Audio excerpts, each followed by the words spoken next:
पूरे मामले में जानकारी देते हुए एसीपी विवेक चौहान के द्वारा बताया गया कि एरोड्रम थाना क्षेत्र स्थित कालानी नगर में सचिन चोपड़ा का शव उन्हें घर के कमरे में मिला था। इसके बाद पोस्टमार्टम कराया गया और शॉर्ट पीएम रिपोर्ट में ये बात सामने आई थी कि उनका गला दबाकर हत्या की गई है, जिसके बाद पुलिस ने तमाम सबूत और साक्ष्य के आधार पर कई सीसीटीवी फुटेजेस खंगालने के बाद पुलिस ने देवगुराड़िया के रहने वाले रमेश रायकवार को गिरफ्तार किया।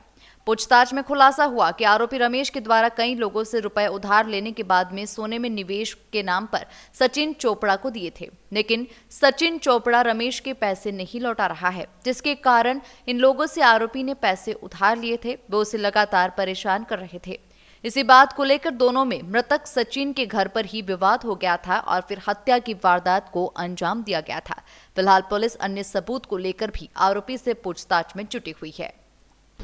दिनांक 5 तारीख को अभी जो है थाना एरोड्रम पर आवेदक राकेश साहा के द्वारा रिपोर्ट लिखाई गई थी कि उनका साला जो घर पे रात्रि में सोया था और सुबह जो 11:30 के करीब उन्होंने देखा तो वो बेहोशी हालत में है। पुलिस के द्वारा मौके पर जाकर देखा गया, उसकी व्यक्ति की मृत्यु हो गई थी।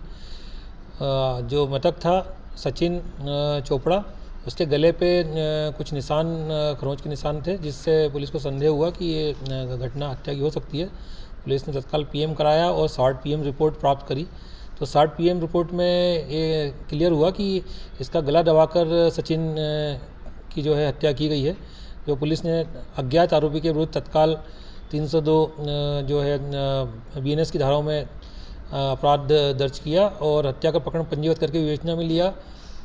और हमने सारे एंगल्स पे देखा कि ये रात्रि में कौन उसके से मिला या घर में कैसे वो रहा। तो पाया कि एक अज्ञात व्यक्ति जो उसके रात में उसके पास मिला था, रात में उसके साथ में रहा था और जो 2 दिन लगातार उसके यहाँ रात्रि में कमरे पर रुका है और 3 और 4 की दरमियानी रात और 4 और 5 की दरमियानी रात रुका और 5 तारीख को रात्रि में इस प्रकार की घटना करके सवेरे वो वहाँ से जाना पाया गया।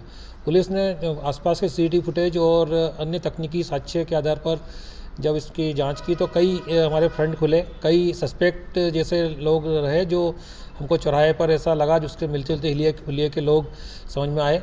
तो हमने अलग अलग जो सस्पेक्ट थे उन सभी को एंगल पे फ्रंट और बैक साइड से दोनों एंगल पे किधर से आया किधर गया, इस प्रकार से हम लोगों ने सारा तकनीकी साक्ष्य के आधार पर और अन्य साक्ष्य के आधार पर उसकी जांच की। तो करीबन 200-250 कैमरे देखने के बाद में पुलिस ने जो है आरोपी को सस्पेक्ट किया और सस्पेक्ट व्यक्ति की तलाश करके उसको पकड़ा। पूछताछ करने पर आरोपी जो है रोहित रायकवार, इसने अपना अपराध पूछताछ पर स्वीकार किया और इसने बताया कि ये पिछले 3 साल से मृतक से संपर्क में था और इसका पैसे का व्यापार के रूप में निवेश इसने कर रखा था मृतक से।